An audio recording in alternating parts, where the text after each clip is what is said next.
Good morning and welcome to the Geographic studio here at European Utility Week. I'm Claire Volkwyn, the editor of Metering and Smart Energy International. With me this morning I have Oscar Marquez, who is the Vice President of the Prime Alliance. Oscar, thank you so much for joining us. I was wondering if you could tell us a little bit more about the new release, version 1.4, which has just been announced. Can you tell us a little bit about what this new release is hoping to achieve? Okay, so I would resume in one single word, that is to expand. So Prime today is a nice reality, a nice 5 million meters deployed reality. So what we are looking for is to expand new applications and new markets, geographically talking. In this sense, we are including in this new release new functionalities. We are extending the band of where Prime technology works from the current Senelec band. We are extending up to the bigger frequencies. So this will allow new applications, new countries. We are also working in a robust mode that will allow also to reach better final customers, final metering points, and also to include new applications. So robust mode we can talk a bit later if you want, but it's an interesting future. Then IPv6 to be prepared for that market. Security, of course, we have included security. And mainly these are the main features included in this new release, which main purpose is to expand, basically to expand. So what have the considerations been in terms of security? Well, today Prime technology is using the available encryption modes at the different levels. So we understand that Prime is a secure system today, a secure technology. Okay, because this is obviously quite an important consideration. Yes. Security, I think, is becoming more and more important as we develop. So you mentioned as well that there was the opportunity to expand on the available functionality. Would you like to mention some of that? Yes.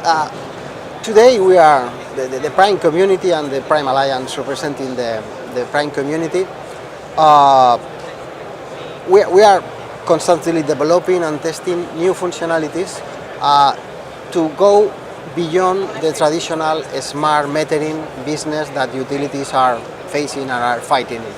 So we are in the reality now, and we want to go to the next reality, and the next reality is smart grid.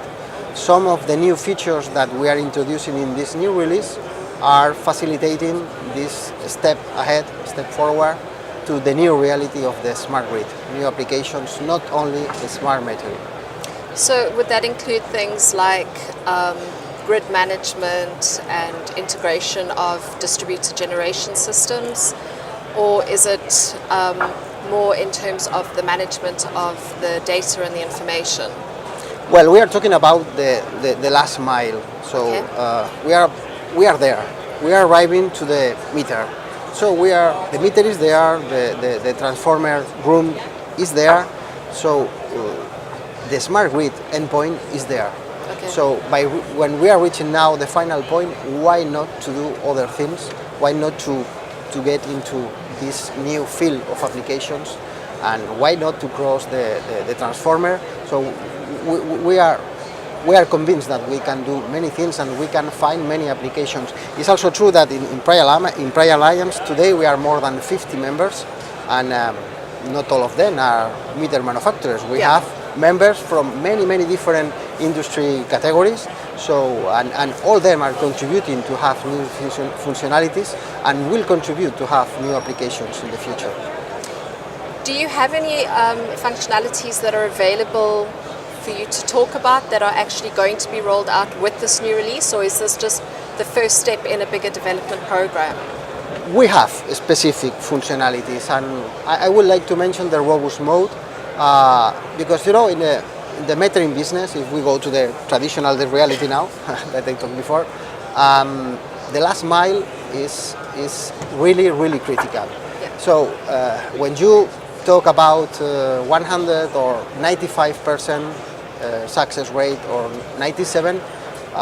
For someone not in this business, this 2% may be something peanuts, not very relevant, but I can tell you that for our customers, for utilities, 2% is a lot of money. Yes. 2% in this supply to invoice, because this is, and what is in the middle, a lot of processes, but this supply energy to invoice, to bill energy, 2% is a lot of money. With this robust mode, we are empowering to increase, to improve this success rate. So it's a real, and not only this, also to expand new technologies, new applications that could use prime technology. Okay. So now the $1 million question: why Prime? Well, I have 5 million reasons to defend. Prime today is a reality. So we have 5 million meters deployed in the field that are working. Our customers are voicing, real customers, real consumers with our technology. It's true, it's proven, and we want to go further. We want to go ahead and expand to new geographical areas. So now, because the current frequency range, we are more constrained to Europe, but with the new version, we will be able to offer the same technology in America or in Asia Pacific. So this is really a good achievement. So very simple. We come from reality, we are in reality, we have a very nice reality, and we are stepping in the new reality that is here. It's new, but it's here. You know, smart grid, everybody is talking about the smart grid, and it's here. So and we are also. So evolving along with the industry. Absolutely, Okay. absolutely. Well, Oscar, thank you so much for your time. Is there anything else that you'd like to add before we wrap up? Thank you to you for this opportunity, and I invite all the players all the visitors of this nice event to visit the Prime booth and to know a bit more about us. Okay. So from European Utility Week, I'm Volkwyn. Thanks for joining us.